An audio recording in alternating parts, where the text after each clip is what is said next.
بسم اللہ الرحمن الرحیم۔ السلام علیکم ناظرین و سامعین۔ ایک بادشاہ کی 7 بیٹیاں تھیں۔ ایک دن بادشاہ بہت خوش ہوتا ہے اور اپنی 7 بیٹیوں کو بلا کر پوچھتا ہے کہ میں تم سب سے ایک سوال پوچھوں گا اور اگر جواب اچھا لگا تو تمہارا من چاہا انعام بھی دوں گا۔ سب ایک قطار میں کھڑی ہو جاؤ اور ایک ایک کر کے بتاؤ کہ تم کس کا دیا کھاتی ہو، کس کا دیا پہنتی ہو۔ 7 میں سے 6 بیٹیوں نے کہا حضور آپ کا دیا کھاتے ہیں اور آپ ہی کا دیا پہنتے ہیں، آپ ہی کی وجہ سے ہماری یہ شان و شوکت ہے۔ یہ سن کر بادشاہ بہت خوش ہوا اور سب کو اس کی من پسند چیز دے دی گئی۔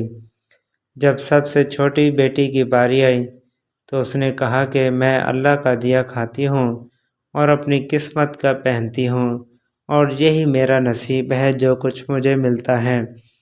بادشاہ یہ سنتے ہی آگ بگولا ہو گیا اور کہنے لگا اے کم بخت، تو نے میری ناشکری کی ہے، تجھے اس کی سزا ضرور مل گئی۔ شہزادی نے کہا جو حکم ابا حضور۔ بادشاہ نے سپاہیوں کو حکم دیا کہ جاؤ اسے جنگل میں چھوڑ آؤ، میں بھی دیکھوں کہ یہ میرے بغیر کیسے اللہ کا دیا کھاتی ہے اور اپنے نصیب کا پہنتی ہے۔ شہزادی سے تمام زیورات واپس لے لیے گئے اور خستہ حال کپڑوں میں بغیر کسی ساز و سامان کے بادشاہ کے حکم کے مطابق جنگل میں تنہا چھوڑ دیا گیا۔ لیکن شہزادی بہت پرسکون اور بہت مطمئن تھی اور اسے اللہ تعالیٰ پر اتنا یقین تھا کہ جو اس نے رزق اور عیش و عشرت میرے نصیب لکھے ہیں وہ مجھے ضرور ملے گا۔ سب سپاہی شہزادی کو چھوڑ کر واپس چلے گئے۔ شہزادی جنگل کو دیکھنے لگی، چاروں طرف درخت ہی درخت تھے اور دوپہر سے شام ہونے والی تھی کہ شہزادی نے سوچا کیوں نہ کچھ لکڑیاں جمع کر لوں تاکہ رات کو آگ جلاؤں، پھر کوئی جنگلی جانور پاس نہیں آئے گا اور رات بھی گزر جائے گی۔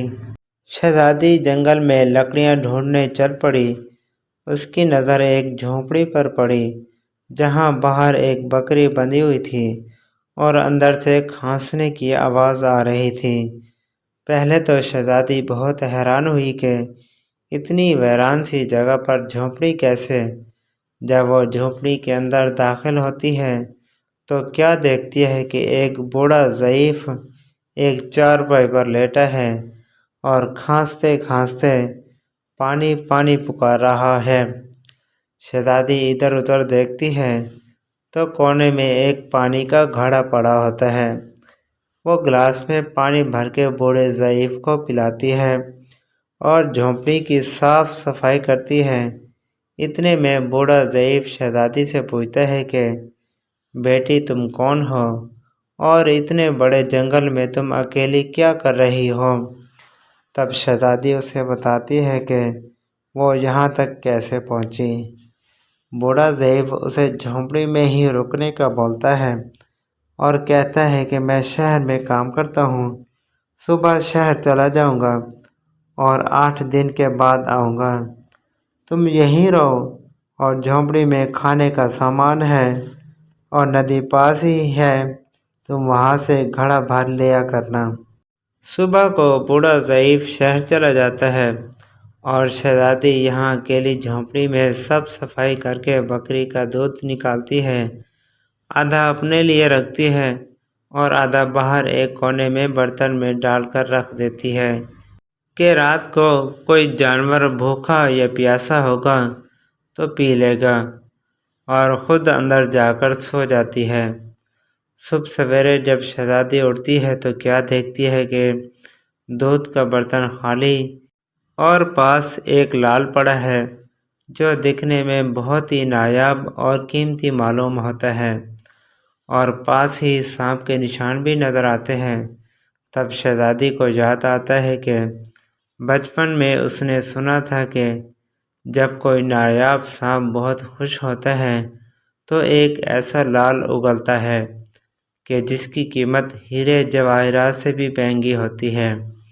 شہزادی بہت حیران ہوتی ہے یہ سب منظر دیکھ کر اور دل ہی دل میں سوچتی ہے کہ شاید سانپ بھوکا تھا، اس لیے وہ دودھ پی کر خوشی میں لال چھوڑ گیا۔ پھر وہ لال اٹھا کر اپنے پاس رکھ لیتی ہے اور پھر اگلی رات شہزادی برتن میں دودھ رکھ دیتی ہے اور اگلی صبح جب دیکھتی ہے تو پھر ایک لال ہوتا ہے۔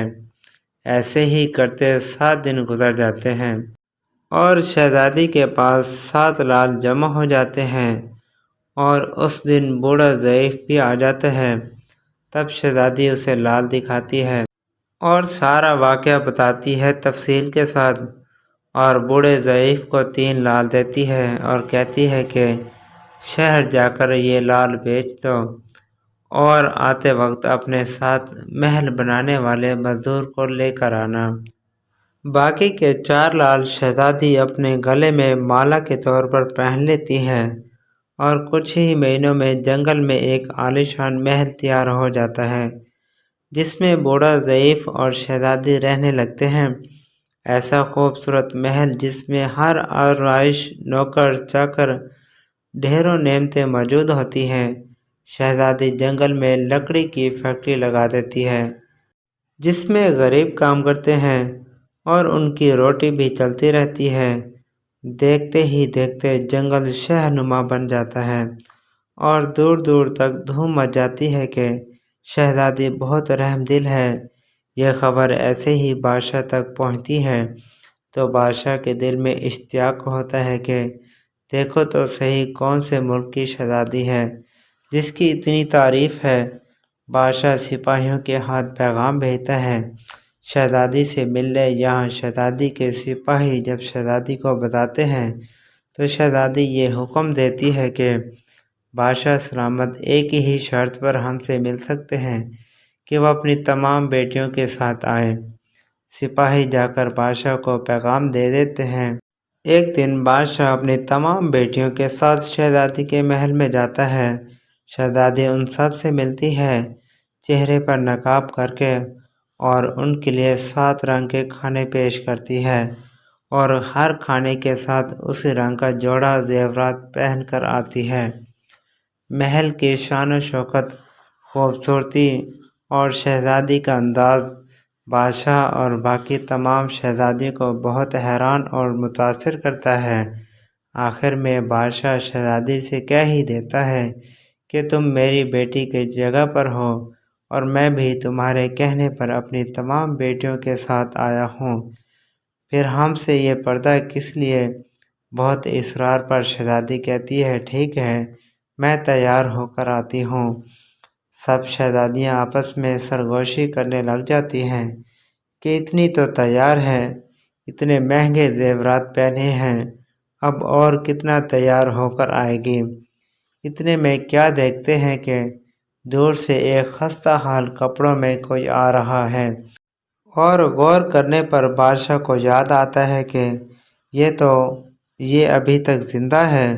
میں تو سوچتا تھا کہ اسے جنگل کے جانور کھا گئے، اور جب میں نے اپنے سپاہیوں کو اس کی خبر لینے بھیجا تھا تب انہوں نے ہی بتایا تھا کہ وہاں شہزادی کا کوئی نام و نشان نہیں ہے، تو یہ کیسے ممکن ہے؟ بادشاہ خوشی سے جھوم اٹھتا ہے اور کہتا ہے شہزادی کو بلاؤ، میں تمہیں شہزادی سے آزاد کروا کے لے جاؤں گا، چاہے وہ تمہاری قیمت میں میری ساری بادشاہت بھی مانگ لے۔ یہ سنتے ہی شہزادی بولتی ہے نہیں ابا حضور، میں ہی وہی شہزادی ہوں، اور میں نہ کہتی تھی کہ میں اللہ کا دیا کھاتی ہوں اور اپنے نصیب کا پہنتی ہوں، بس اسی اللہ نے مجھے کہاں سے کہاں پہنچا دیا ہے کہ آج میں آپ سے بھی زیادہ امیر ہوں۔ پھر شہزادی اپنا تمام حال بیان کرتی ہے کہ وہ اس مقام تک کیسے آئی اور دکھاتی ہے اپنے گلے کی مالا جس میں ابھی بھی 4 لال موجود ہوتے ہیں۔ یہ بات سنتے ہی باقی تمام شہزادیاں دل میں رشک کرنے لگتی ہیں اور سوچتی ہیں کہ اے کاش ہم نے بھی تب یہی کہا ہوتا کہ اللہ کا دیا کھاتی ہیں اور اپنے نصیب کا پہنتی ہیں۔ بے شک اللہ تعالیٰ سب سے اچھا رزق دینے والا ہے، کیونکہ وہ بے حساب رزق دیتا ہے، اور جو وہ دیتا ہے اس پر اللہ تعالیٰ کے علاوہ اور کوئی قادر نہیں۔